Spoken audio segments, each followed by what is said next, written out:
the question about what to do kind of with the information that we find, sometimes it will be learning new strategies to address some of the problems that we see with things like memory or with problem solving or with attention. And sometimes we'll recommend working with somebody who specializes in cognitive rehabilitation, a speech therapist, an occupational therapist.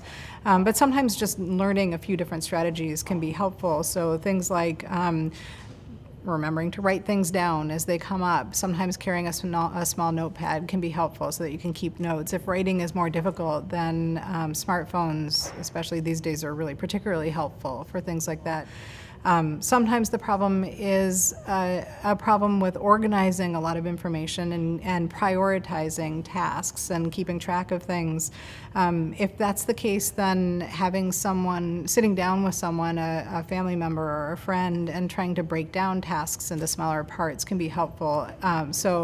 It may be a problem with figuring out where to start if you've got a major task in front of you, and kind of knowing what the starting point should be, and then what's the next step and what's the next step. And if you can break that down, maybe brainstorm and write out what all the different parts of a task are, and then work with someone to prioritize where do you start and what's the next step and what's the next step. Sometimes people will find that helpful. Sometimes things that can help with attention are working in environments that are pretty free of distractions, because often people with Parkinson's disease are a little bit more distractible or have trouble staying focused, paying attention.